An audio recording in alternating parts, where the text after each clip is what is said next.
سلام على الحسين وعلى علي بن الحسين وعلى أولاد الحسين وعلى أصحاب الحسين. فاتحة.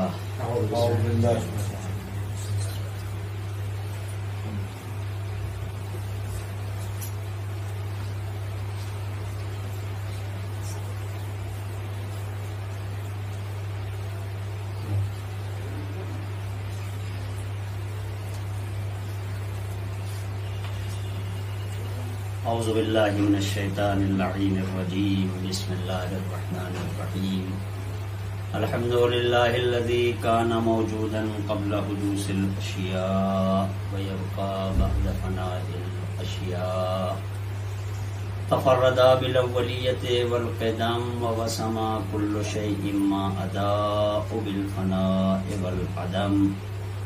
كما قال عز شانه كل شيء هالك الا وجهه وكل نفس ذائقة الموت وكل من عليها فان ويبقى وجه ربك ذو الجلال والإكرام. والصلاة والسلام على سيد العرب والعجم. جسمه مقدس مطهر منور معطر نور الهدى مصباح الظلم شفيع الشيم صاحب الجود والكرم. اللہ عاصمہ والجبریل خادمہ والبراق مرکبہ کعب قوسین جد الحسن والحسین مولانا ومولا الثقلین. سیدنا المعجد بشیرنا المسدد نذیرنا المؤید المصطفى الامجد المحمود الاحمد ابی القاسم المصطفى محمد.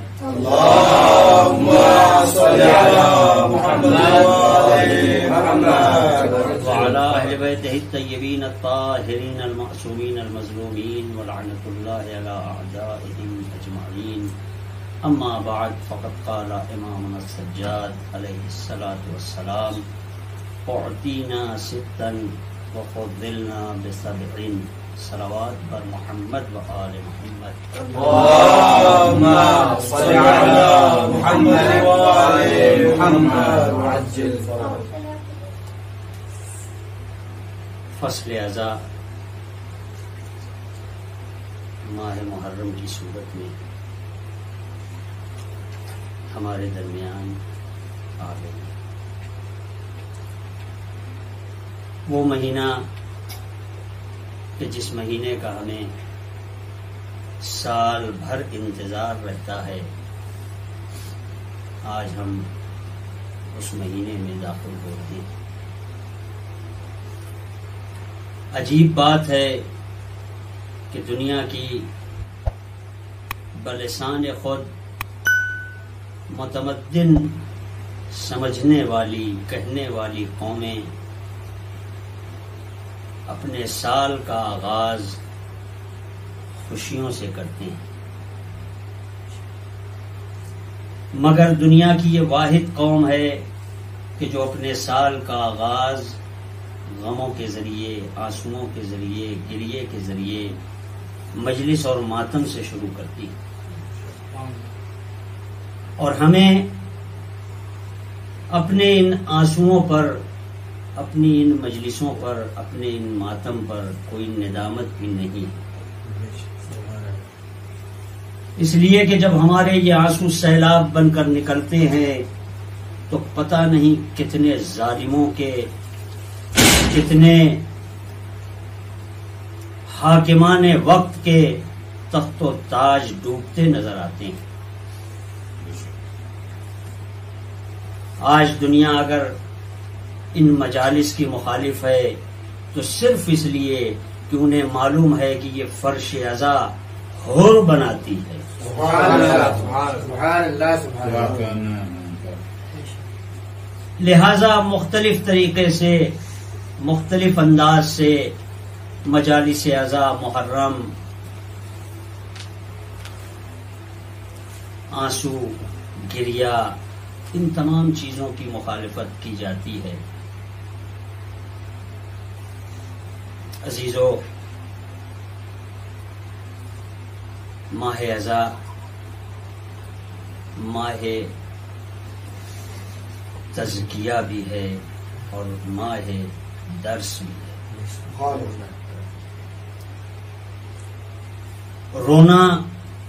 رونانا مجلسیں برپا کرنا یقیناً ضروری ہے، اس لیے کہ یہ مجلسیں، یہ گریہ، یہ عزاداری ہماری شہرگ حیات ہے، ہماری زندگی ہے. مجلس ماتم عزاداری نہیں تو ہم نہیں. کوئی یہ نہ سوچے کہ ہماری وجہ سے عزاداری ہے. نہیں عزیزو، ہم عزاداری کی وجہ سے ہیں. فرش بچھانا ہمارا کام ہے، لیکن بانی مجلس کوئی اور ہے. ہم وسیلہ ہیں مجلسوں کو برپا کرنے کے،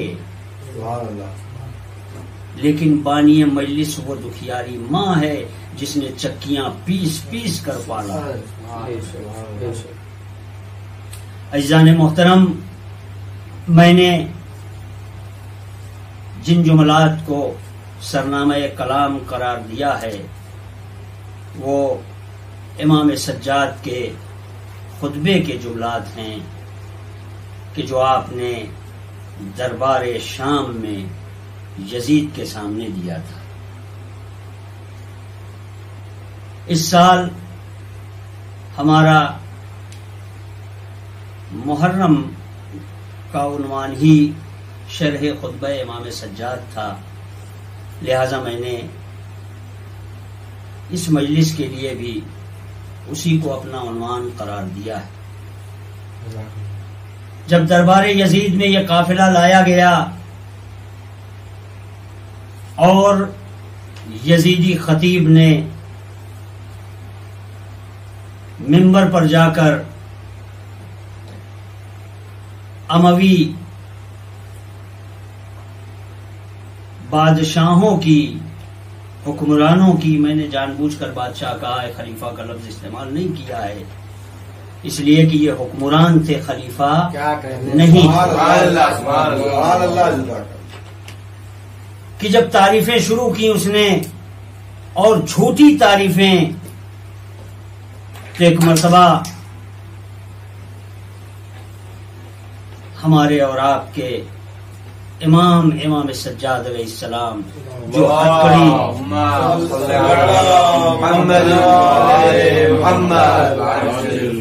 اور بیڑیوں میں جکڑے ہوئے تھے، ایک مرتبہ کھڑے ہوئے اور کھڑے ہونے کے بعد کہتے ہیں ایھا الخاطب. امام کے اس خطبے کا ایک ایک جملہ اگر اس کی شرح کی جائے تو ایک ایک کتاب کی صورت اختیار کر سکتی ہے. صاحب نہج البلاغہ کا پوتا ہے. آپ نے ایھا الخطیب نہیں کہا بلکہ کہا ایھا الخاطب. خطیب اور خاطب میں فرق ہے. اور آپ نے مخاطب کر کے کہا ایھا الخاطب اشتریتا مرضات المخلوق بسخط الخالق. ایک جگہ پر لسخط الخالق بھی استعمال ہوا ہے. ایھا الخاطب، اے بولنے والے، خطبہ دینے والے نہیں. سبحان اللہ سبحان اللہ. خطبہ دینے والے، اے بولنے والے، تو نے، توجہ کیجئے گا، تو نے انسانوں کی مرضی حاصل کرنے کے لیے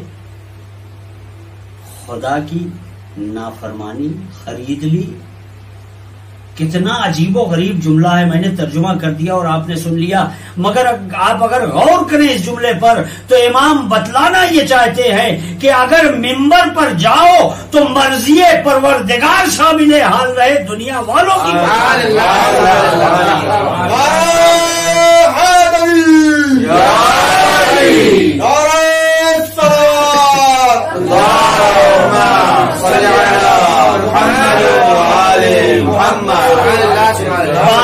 مجلس کیا کہہ رہا ہے اس کا خیال نہ رکھنا، انجمن والے کیا کہہ رہے ہیں یہ ذہن میں نہ رہے، بلکہ مرضی پروردگار کیا ہے یہ ذہن میں ہونا چاہیے، بی بی فاطمہ کس چیز سے راضی ہو رہی ہیں یہ تمہارے ذہن میں ہونا چاہیے، تب جا کر تم خدا کی رضایت حاصل کر پاؤ گے۔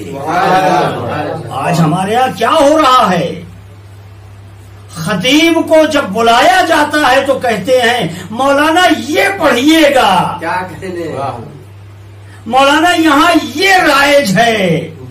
ارے بھائی جب رائج ہے اور یہی مولانا سے پڑھوانا ہے تو تم خود پڑھ لو، مولانا کو کاہے سمجھا رہے ہو؟ البتہ مجھ جیسا مولانا بھی پھر مال دنیا کے عوض پھر جیسا وہ چاہتے ہیں ویسا ہی ہم بھی پڑھتے ہیں۔ یہ منبر یعنی آپ دیکھیے امام سجاد، ابھی آگے میں بیان کروں گا کہ امام سجاد نے منبر کو بھی منبر نہیں کہا،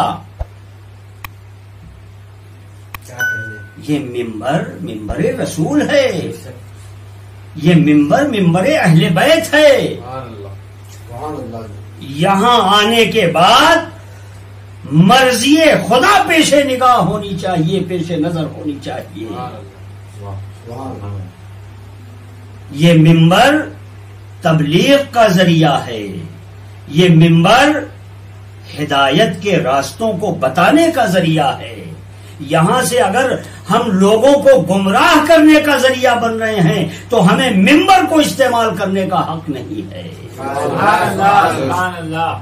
جیسا کہ امام حسن علیہ السلام نے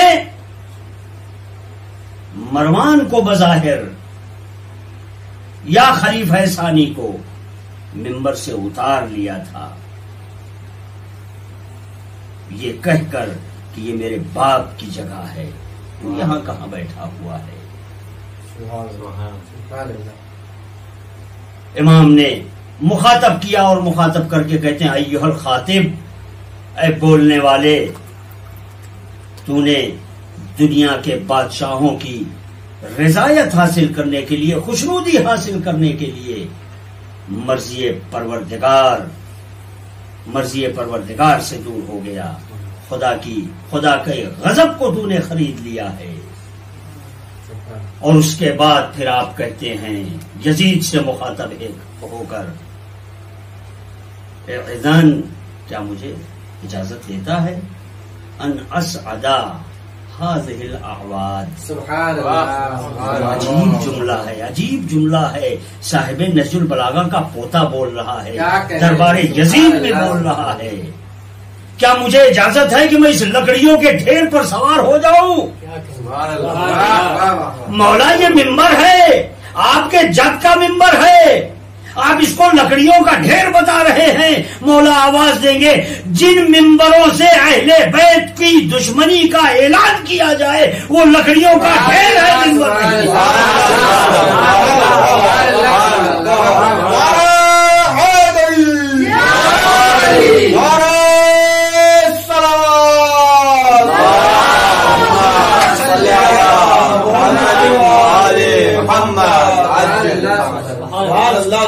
بھائی صاحب ہمارا موبائل آپ لوگوں نے لے لیا تھا، مجھے پتہ نہیں کہ میں کب بیٹھا ہوں، لہذا ٹائم بتا دیجیے گا ورنہ پھر کیا اجازت ہے کہ میں اس لکڑیوں کے ڈھیر پر سوار ہو جاؤں؟ یزید نے اجازت نہیں دی، کہا نہیں تمہیں اجازت نہیں ہے۔ پاس میں بیٹھنے والے کہنے لگے دے دو اجازت، بھائی یہ مریض ہی تو ہے، یہ بیمار ہی تو ہے، یہ ہتھکڑی اور بیڑیوں میں جکڑا ہوا ہے، اسے اجازت دے دو۔ یزید بھی جانتا تھا، لہذا اس نے ایک جملہ کہا، اس نے کہا کہ مجھے معلوم ہے کہ یہ ہاشمی گھرانے کا چشم و چراغ ہے، اگر یہ منبر پر چلا گیا تو ہماری ساری عزت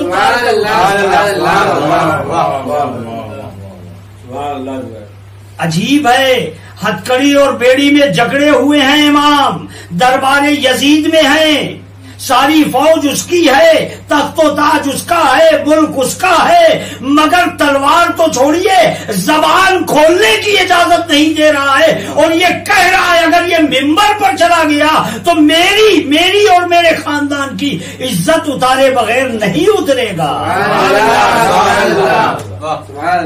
امامت اور ملوکیت کا فرق تو سمجھیں، وہ ملوکیت ہے جو سب کچھ ہونے کے بعد ڈر رہی ہے، اور یہ امامت ہے کہ پابند سلاسل ہو کر بھی سرےدار بول رہا ہے۔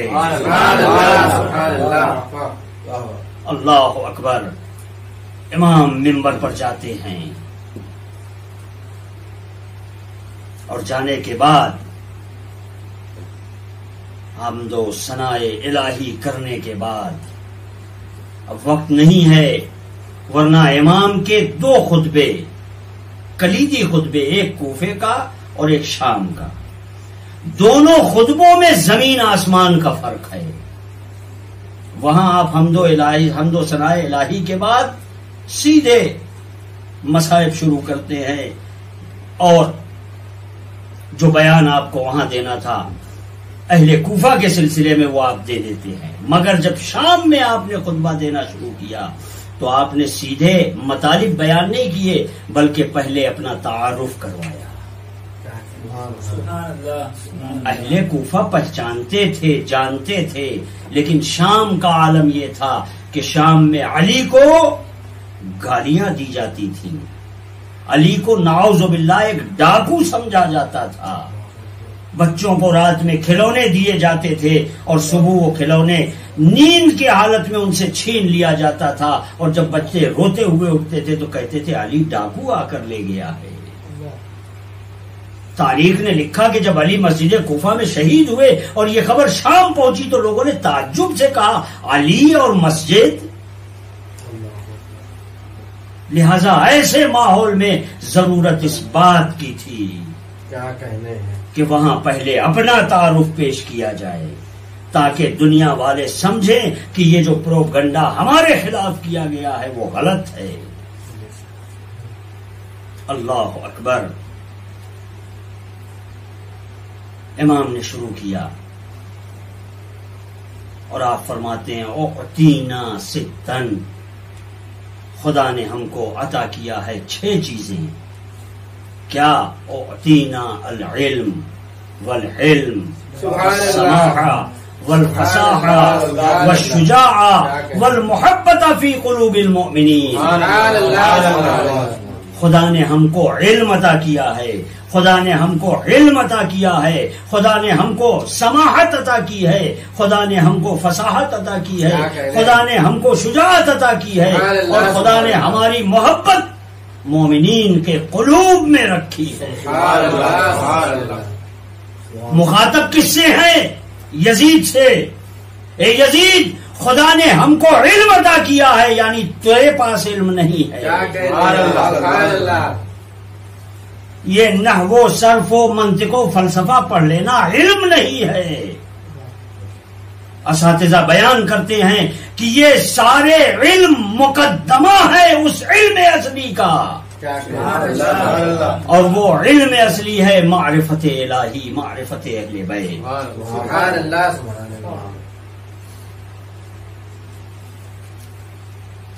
اے یزید، خدا نے ہم کو علم عطا کیا ہے، خدا نے ہمیں علم عطا کیا ہے، ہمیں بزرگی، ہمیں بزرگواری عطا کی ہے، سماحت۔ تخت و تاج پر بیٹھ جانا بزرگواری نہیں ہے، بزرگی نہیں ہے، بلکہ بزرگی خدا عطا کرتا ہے۔ سبحان اللہ۔ یہ تخت و تاج، یہ لاہ و لشکر، یہ ساری چیزیں تیرے پاس ہیں، مگر تو شجاع نہیں ہے۔ شجاعت ہمارے پاس ہے، یہ سب کچھ تیرے پاس ہے، مگر شجاعت نہیں، شجاعت ہمارے پاس ہے۔ تیرے دربار میں کھڑا ہو کر میں تجھے ذلیل کر رہا ہوں، یہ شجاعت ہے۔ اور ہماری محبت کو مومنین کے قلوب میں جائے گزین کیا ہے۔ یاد رکھ، ڈرا کر، دھمکا کر، لالچ دے کر کسی کو اپنا مطیع اور پابند بنا لینا اور ہے، اخلاق و کردار کے ذریعے اپنا مطیع بنا لینا اور ہے۔ آنے والا آ کر امام سجاد سے کہتا ہے مولا آپ دیکھیے اس کے پاس تخت ہے، تاج ہے، حکومت ہے، سب کچھ ہے۔ مولا نے کہا ہوگا؟ کہا آپ کے پاس؟ کہا ہمارے پاس کچھ بھی نہیں۔ کہا پھر وہ حاکم ہے؟ کہا یقیناً حاکم ہے، اس میں بھی کوئی شک نہیں، لیکن جو میرے پاس ہے وہ اس کے پاس نہیں۔ کہا مولا آپ کے پاس کیا ہے؟ کہا میرے پاس میرے محب ہیں۔ کہا مولا اس کے پاس بھی چاہنے والے ہیں۔ کہا اس کے چاہنے والے اور ہمارے چاہنے والوں میں فرق ہے۔ اس کے چاہنے والے اس کے خوف سے اس کو چاہتے ہیں، اور ہمارے چاہنے والے ہم سے خوف کھا کر نہیں بلکہ ہمارے کردار کو دیکھ کر ہمیں چاہتے ہیں۔ ہم بوریے پر بھی اگر بیٹھے رہیں تو ہماری حکومت کا دائرہ زمین سے آسمان تک ہے، ہم منزل امتحان میں ہیں۔ بس عزیزو باتیں بہت سی ہیں، اعطینا ستن، خدا نے ہم کو 6 چیزیں عطا کی ہیں، وفضلنا بسبعن، اور 7 چیزوں کے ذریعے ہمیں فضیلت عطا کی ہے۔ کیا ہیں وہ 7 چیزیں؟ یہ ذرا ہم کو ٹائم بتا دیجئے گا۔ 21 منٹ ہو گئے۔ وفضلنا بسبعن، اور 7 چیزوں کے ذریعے ہم کو فضیلت دی ہے۔ وہ 7 چیزیں کیا ہیں؟ سب سے پہلی فضیلت من النبی المختار، خدا نے ہم میں سے نبی مختار کو رکھا ہے۔ سبحان اللہ۔ من الطیار، تیار ہم میں سے ہیں، جعفر تیار ہم میں سے ہیں۔ منا سبط هذه الامہ، اس امت کے سبتین حسنین امام حسن اور امام حسین ہم میں سے ہیں۔ منا سیدۃ نساء العالمین، سیدۃ نساء العالمین حضرت فاطمہ الزہرا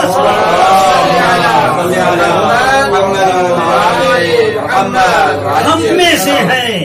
منا مہدی هذه الامہ،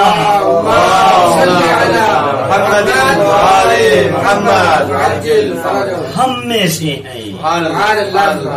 اگر ان فضیلتوں کا خالی ذکر کیا جائے تو ایک دنیا ہے فضیلت کی۔ کیا کہنے ہیں، سبحان اللہ سبحان اللہ۔ اور یہ خطبہ جو امام سجاد یزید کے سامنے دے رہے ہیں، بے عینہ یہی لب و لہجہ دادا نے اپنایا تھا امیر شام کے لیے۔ سبحان اللہ۔ بس آخری باتیں اور مصائب کی طرف، کہ جب معاویہ نے امیر شام نے خط لکھا مولا کائنات کو کہ آئیے ہمارا اور آپ کا خاندان تو ایک ہے، ہم دونوں ایک ہی خاندان سے، آئیے مل بیٹھ کے بات کر لیتے ہیں، کیوں لوگوں کو لڑوایا جائے، اب آپ بھی بوڑھے ہو چلے ہیں۔ اللہ اکبر، یعنی وہ بتانا چاہ رہا تھا کہ اب آپ کے بازوؤں میں اب طاقت نہیں ہے، آئیے مل بیٹھ کے بات کر لیتے ہیں۔ جب یہ خط مولا کے پاس پہنچا تو مولا نے خط پڑھا اور خط پڑھ کے مسکرانے لگے، اور اس کے بعد آپ نے کہا قلم اور کاغذ لے کر آؤ۔ قلم اور کاغذ لے کر آئے۔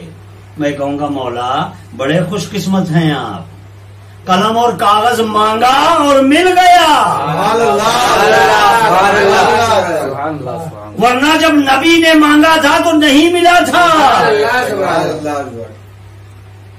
لہذا قلم کاغذ آیا اور آپ نے لکھنا شروع کیا، بسم اللہ الرحمن الرحیم۔ دیکھیے لب و لہجہ ایک ہی طرح کا ہے دادا اور پوتے کا۔ آپ نے لکھا تو نے یہ لکھا ہے کہ ہمارا خاندان اور تیرا خاندان ایک ہے؟ تو پاگل ہو گیا ہے، دیوانہ ہو گیا ہے، یا سمجھتا نہیں ہے؟ من النبی ومنکم المکذب، ہم میں سے نبی ہیں اور تجھ میں نبیوں کو جھٹلانے والے. کہاں سے ایک ہو گئے ہم؟ منا اسد اللہ، ہم میں اسد الہی ہے. ومنکم اسد اللہ الاحلاف، اسد الاحلاف، ہم میں اسد اللہ ہے اور تم میں جھوٹی قسمیں کھانے والے شیر پائے جاتے ہیں. عجیب عجیب جملے ہیں. منا سیدت و نساء العالمین، ہم میں سیدہ نساء عالمین ہے. ومنکم حمالۃ الحطب، اور تم میں لکڑیاں چننے والیاں. تم کہتے ہو ہمارا خاندان اور تیرا خاندان ایک ہے. کہاں تیرا خاندان اور کہاں میرا خاندان؟ منا سیدہ شباب اہل الجنہ، ہم میں سید شباب اہل الجنہ ہے. ومنکم سبیۃ النار، اور تمہارے یہاں جہنمی بیٹے. کہاں سے مقابلہ کر رہے ہو؟ اور اس کے بعد پھر مولا نے کہا، مولا لکھتے ہیں کہ تو نے لکھا ہے کہ اب آپ بوڑھے ہو چلے ہیں، تو یہ سوچ رہا ہے کہ میرے بازوؤں میں قوت نہیں ہے. آج بھی میرے پاس وہی تلوار ہے جس سے میں نے تیرے باپ دادا کو قتل کیا تھا. یہ نہ بھولنا، آج بھی میرے تلوار میں زنگ نہیں لگی ہے. آجا میدان میں اور فیصلہ کر لیتے ہیں. اگر تو نے مجھے مار لیا تو خلیفہ، سبحان اللہ سبحان اللہ سبحان اللہ، اور اگر میں نے تجھے مار لیا تو میں خلیفہ. خلیفہ تو ہیں آپ علی ظاہر. جب یہ خط شام کے حاکم کے پاس، امیر شام کے پاس پہنچا، اس نے خط پڑھا. خط پڑھ کر دل ملا گیا. اپنے مشیر خاص کو بلایا، عمر عاص. کہا بھائی یہ خط آیا ہے علی کی طرف سے. اس نے خط لیا، خط پڑھا. خط پڑھنے کے بعد چپ ہو گیا. امیر شام کہتا ہے چپ نہ ہو جاؤ، میں مشورے کے لیے میں نے بلایا ہے. کیا کہتے ہو اس خط کے بارے میں؟ عزیزوں دیکھیے، ایک قاعدہ ہے، تعریف وہ اچھی ہوتی ہے جو دشمن کے منہ سے نکلے. ایک مرتبہ امر عاص خط پڑھتا ہے. خط پڑھنے کے بعد کہتا ہے اگر جان کی امان پاؤں تو کچھ کہوں. مولا امیر شام کہتا ہے میں نے بخشا تجھے. مسکرا کے اور دھیرے سے کہتا ہے لکھا تو سب صحیح ہے،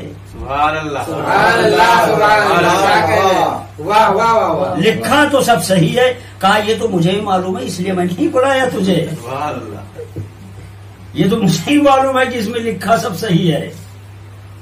میں نے اس لیے بلایا کہ تو مجھے مشورہ دی کہ اب کرنا کیا چاہیے.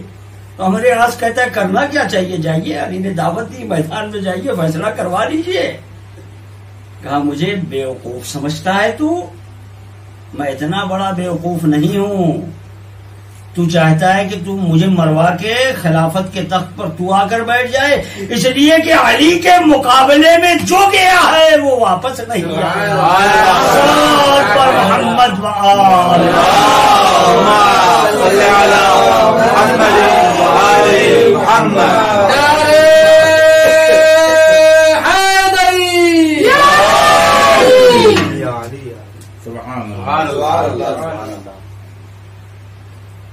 آل محمد کا گھرانہ یہ گھرانہ ہے. جب معاویہ اس دنیا سے واصل جہنم ہوا ہے اور یزید تخت حکومت پر آیا تو اس نے ولید کو خط لکھا کہ حسین ابن علی سے بیعت لے لو. بہت جلدی مصائب کے 2-4 جملے.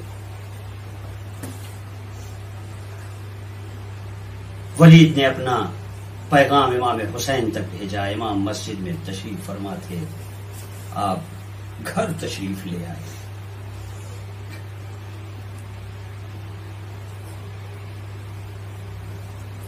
امام حسین کے چہرے کو جناب زینب نے پڑھا اور نباز بہن نے سمجھ لیا کہ آج بھائی کچھ پریشان ہے. ایک مرتبہ بڑھ کر قریب آئیں اور آ کر کہتی ہیں بھیا کچھ پریشان لگ رہے ہو. کہاں بہن معاویہ اس دنیا سے واصل جہنم ہو گیا ہے، یزید نے ہم سے بیعت طلب کی ہے. جناب زینب کہتی بھیا پھر؟ کہا بہن خلاصہ کلام یہ کہ چلنے کی آمادگی کرو، چلنے کی تیاری شروع کرو. اب یہ مدینہ ہمارے رہنے کے لائق نہیں. میں دربار یزید میں جا رہا ہوں، بھیا میں اکیلے تو نہ جانے دوں گی.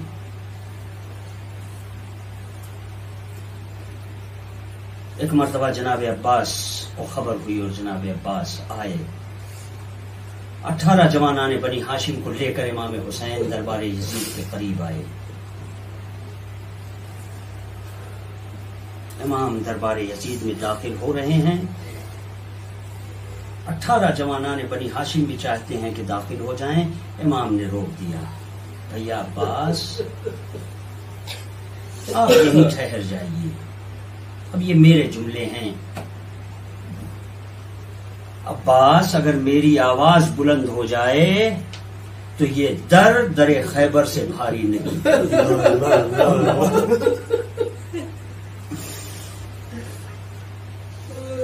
عباس یہ در خیبر سے بھاری نہیں، تم اندر آ جانا. امام حسین دربار میں تشریف لے گئے. یزید نے آپ کو مرگ معاویہ کی خبر دی. ولید نے، امام نے انا للہ پڑھا اور اس کے بعد پھر کہا کہ ہم کو یہ لکھا ہے کہ آپ یزید کی بیعت کر لیں. امام کہتے ہیں کہ یہ معاملہ اتنا آسان نہیں ہے. شب کی تاریکی میں یہ معاملہ حل نہیں کیا جاتا ہے.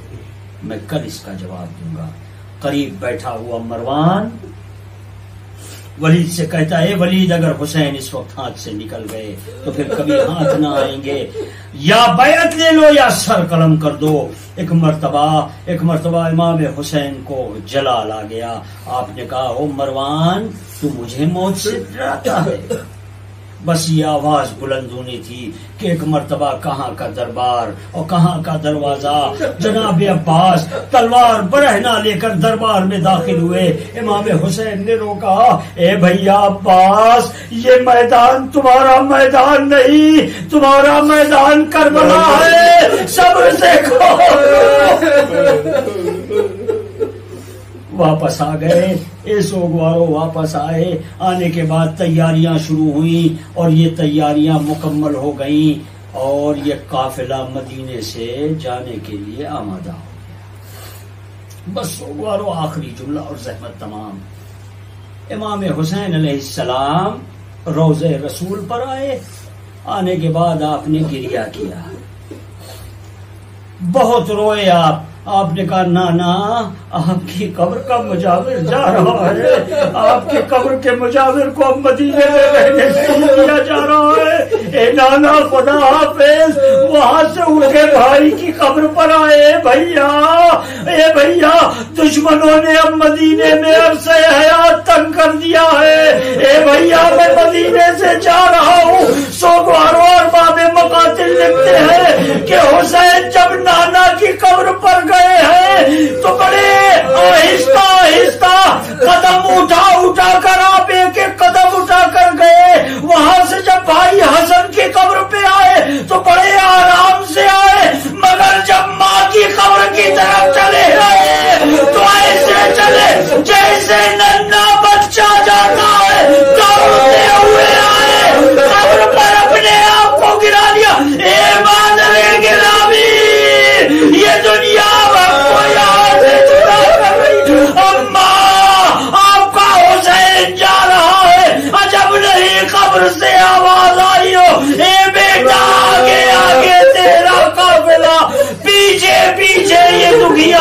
ماں ہوگی.